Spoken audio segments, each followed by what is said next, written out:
voltamos, agora vamos falar de um assunto que requer sua atenção, porque o assunto do momento, e muitos brasileiros, eu não tenho uma estatística, 70%, 80%, mas eu acho que a maioria dos brasileiros nem sabe do que se trata, que são os juízes da garantia. Então, eu recebo aqui o advogado, Coronel Germano. Boa tarde, tudo bem?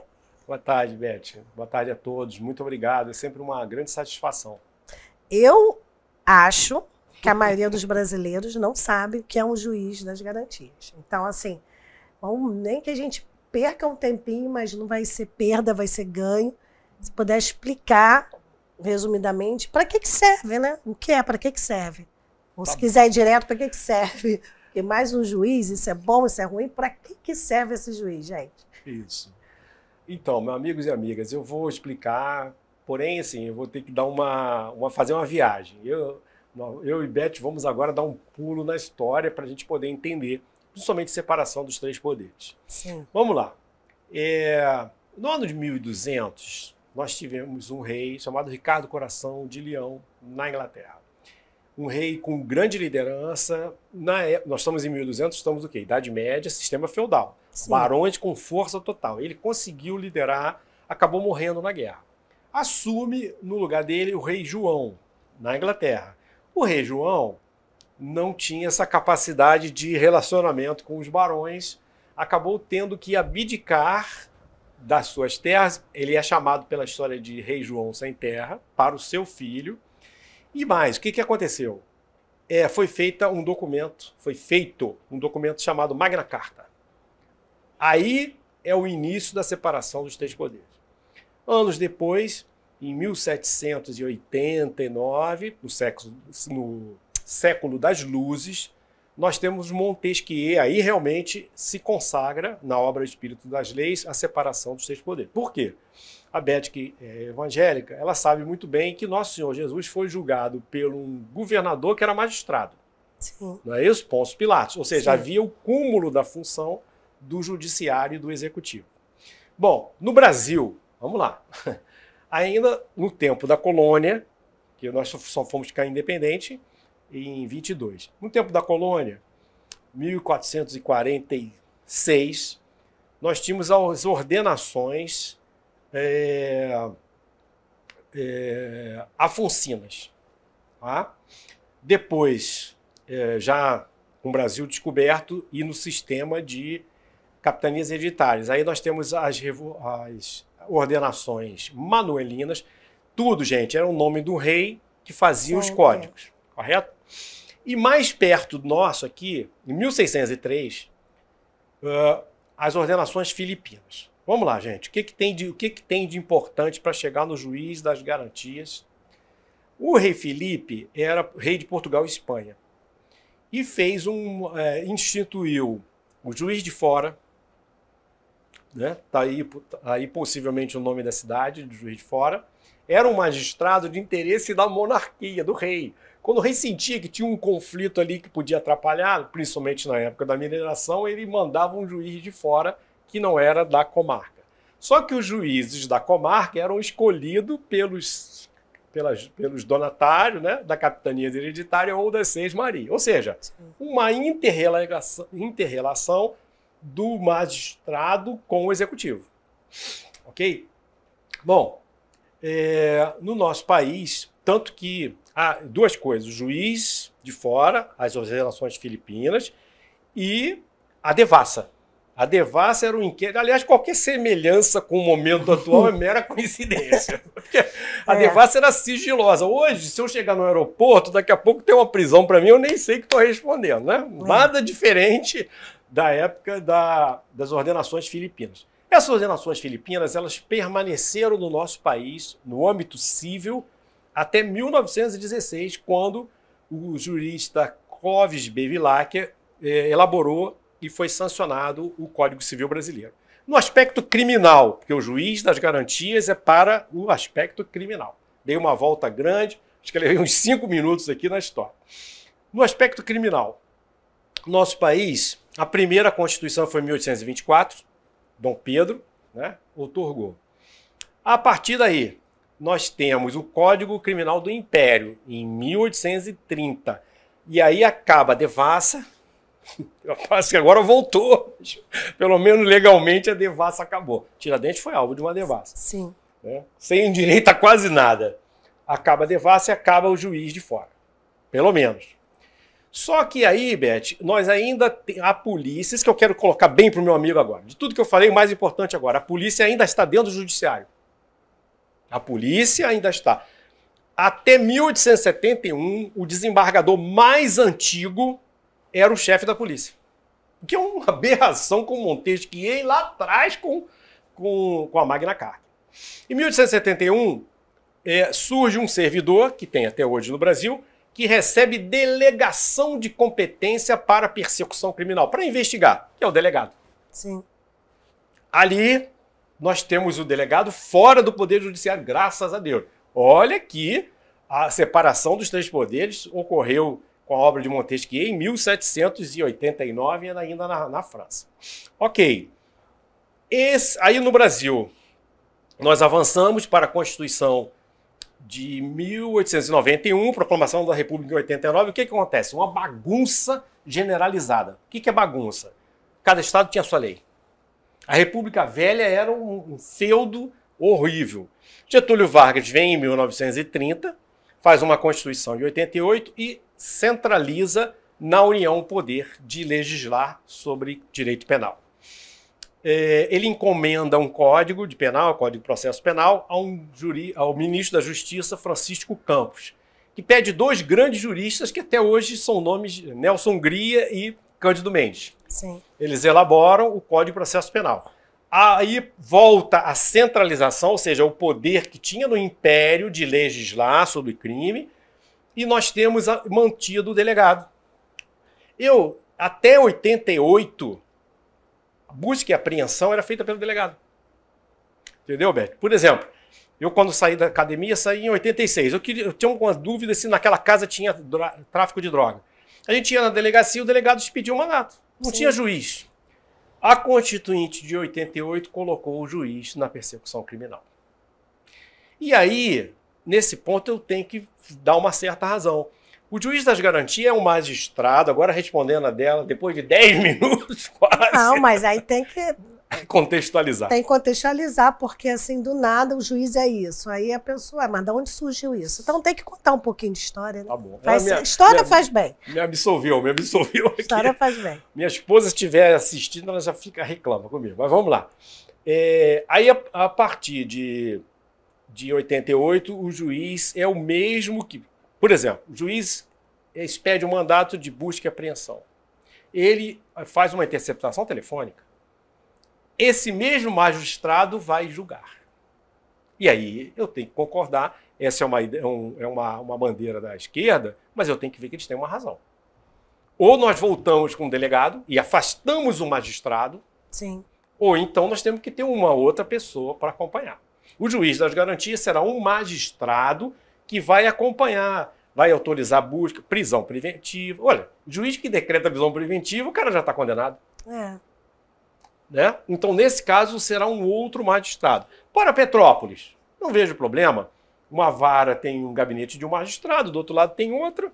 Então, um vai presidir a fase de inquérito e quem vai receber a denúncia para processar vai ser outro. Então, tem essa separação. Um vai pegar o caso juridicamente, mas não vai julgar. Só para ficar claro assim para quem está acompanhando. A nação nos mandou executar. O Ulisses já está na revolta. O Ulisses Guimarães aí que antes do tempo. Calma, Ulisses. Está quietinho aí. Fala, Beth. Então, o juiz vai dar andamento ao processo. Ao inquérito. Mas ele não vai julgar. Não vai julgar. Então, esse juiz das garantias é o que o próprio nome diz. Ele vai garantir que tenha uma isenção, né? Sim, porque as garantias que estão no artigo 5º. Isso, garantias individuais. Senão fica tudo na mão de um mesmo, né? Porque sim, o que vem agora, o que gerou... Essa questão do juiz Sérgio Moro, que a gente precisava só um programa para explicar isso daí, não teria acontecido. Porque seria um outro magistrado que iria julgar. Justamente. Eu vejo agora sim, eu tenho preocupação, Beth, com a viabilidade. Até antes da gente entrar, eu falei para ela, olha, nós estamos no Brasil. Não precisa ir para Minas Gerais. Em Sapucaia, que é perto de Paraíba do Sul, onde eu resido, tem um juiz só. Chama-se doutor, até mora aqui em Petrópolis. Doutor Luiz Olímpio Mangabeira. Ele julga civil, ele julga penal, ele julga tudo. É o único juiz que tem Sapucaí. Ou seja, nesse caso, ele vai atuar nas garantias, decretar busca e apreensão, mas será impedido de julgar lá. Terá que ir para Três Rios ou para Paraíba do Sul. Então, a comarca que só tem um juiz... Vai ter que ir para outro local. Vai ter que ir para outro município, é complicado. Ou então mandar outro magistrado para aquele município. Né? O que eu não vou concordar com essa história é mais concurso para mais juiz, para ganhar mais. Aí não, entendeu? O que deve ser a solução mágica, né? Aumentar a despesa do Estado, etc. Por exemplo, o Estado de Minas Gerais tem, eu olhei antes de chegar aqui, 296 comarcas. Acredito que mais de 50% tem um juiz só. Já pensou o Pará? O Amazonas? E aí a sociologia, né, quando a gente estuda a sociologia, eu falei aqui Buarque de Holanda e outros, o livro Raízes do Brasil, ele tende a dizer isso, que o Brasil tende a fazer uma lei para grandes capitais, grandes cidades. Quando a realidade brasileira não é essa. É, porque cada estado tem sua realidade, né? E o tamanho geográfico é diferente. Uma coisa é o Espírito Santo, que é pequenininho, o outro é Minas Gerais, é Amazonas. É um continente. Né? É um continente. Então, geralmente, nós acabamos fazendo leis como se nós estivéssemos na capital de todos os estados, não é? E agora, assim, para as pessoas devem estar pensando, mas isso surgiu do nada? O brasileiro inventou isso ou tem outros países? Boa pergunta, excelente pergunta. Bom, o que acontece? Na América Latina toda nós temos juízes da garantia. Toda. Portugal e Espanha também. Então não é uma novidade. Não é. Gente, não está se criando uma outra instância. Não. É um magistrado que vai acompanhar o inquérito. Como é que o inquérito deixa de ser inquérito e passa a ser processo? Quando oferecer a denúncia, um outro juiz recebe a denúncia. Que não, no sentido de isenção, Beth, eu tenho que... A gente não pode, porque uma ideia não é conservadora, eu não achar que seja boa. O magistrado que recebeu uma denúncia, ele recebe um processo sem ter participado de nada. Teoricamente, está mais isento. E imparcial. Neutro não, mas pelo menos imparcial. Então não se cria uma outra instância, ele fica no mesmo nível do outro juiz. Como magistrado. Só muda a função. Só muda a função. Só que ele será impedido de receber a denúncia. Vai passar para outro. Né? Magistrados concursados, acredito que tem um prazo de 1 ano. Né? E é isso. Agora, como é que é na Itália? Que eu acho que seria uma solução para o Brasil. Né? A gente não ficar tanto assim. Por quê? Os países aqui da América Latina são pequenos. Nenhum tem o tamanho do Brasil. Na Itália, quem faz, Beth, é o promotor. Que seria um equilíbrio. Já que eles não querem o delegado, o promotor. O promotor ficaria analisando toda, daria autorização para busca em apreensão, talvez não prisão, né? O promotor decretar prisão, mas ele solicitaria o juiz e o magistrado ficaria distante, como era no nosso país de 1871 a 1988, que foi a Constituinte de 88, uma Constituinte que levou 19 meses para ser elaborada, né, que trouxe o magistrado para a fase da persecução criminal. E tem diferença, não sei se você pesquisou isso, de salário de magistrado que trabalha na capital, no interior, não? Não. Os salários dos magistrados são estabelecidos no Estado igual. Então o que acontece... não teria problema dele ser deslocado para outra função, ele não ganharia menos por isso. Não. Bom, a Beth já vai lá no final. Não é difícil alguém inventar que vai ter um outro salário, né? Por causa disso. Não, porque não assim, será surpresa para mim. Tudo que é criado, a gente sabe que pode onerar os cofres públicos. Exatamente. Então, por isso que é isso. A notícia que eu tenho, tentando responder a Beth, é que o juiz, quando faz a justiça eleitoral, que a justiça eleitoral é da União, e os magistrados estaduais recebem um outro salário naquele mês. É a notícia que eu tenho. Então, assim, o que ela está colocando não é impossível. Alguém falar, como ele vai ser diferente, ele tem que ter uma gratificação, né? Que já tem várias, tem auxílio moradia, tem mais um plano de saúde para cada filho. o que estuda, os valores das gratificações que não são tributadas dos magistrados são maiores até do que os salários. Eu estou vendo aqui, Diga. que eu abri agora, né? A gente está ao vivo, tem essa possibilidade. Tem uma matéria aqui do jornal Globo, que não é antiga, é do mês, exatamente é um mês, 24 de julho desse ano. Certo. Então tem um mês, que hoje é dia 24 de agosto. 10 maiores remunerações do judiciário somam quase 6 milhões de reais este ano. 10 maiores. O maior salário foi pago pelo Tribunal de Justiça do Rio de Janeiro, que desembolsou 887 mil com o vencimento de um único magistrado no mês de maio. As 10 maiores remunerações mensais do judiciário brasileiro este ano, somadas, como eu falei, chegam a 6 milhões desse ano. Um levantamento feito pelo Globo mostrou que o maior salário foi pago para o magistrado do Tribunal de Justiça do Rio de Janeiro, o TJRJ, no mês de maio. Pouco mais de 887 mil. Já a corte com mais juízes e desembargadores na lista é o Tribunal de Justiça do Rio Grande do Sul, TJRS, com 4 nomes que totalizaram 2 milhões e 200 mil reais em vencimentos apenas nos 4 salários em questão. Todos os magistrados no top 10 receberam no mínimo 500 mil reais em pelo menos um mês deste ano. A gente está falando recente. Então, assim, eu fico preocupada sim, porque já existe isso. E aí, cada vez que se cria mais alguma coisa, abre-se aí um leque para também... Sim. Se for instituído concurso para aumentar o número de magistrados, eu vou ser contra. Porque se nós já temos esse quadro com o que já tem... aí depois, quando chega na Previdência, eles vão lá no trabalhador e cortam tudo. Porque hoje em dia, com a reforma, aí, tem gente que vai se aposentar com meio salário mínimo, com 60%, 70%.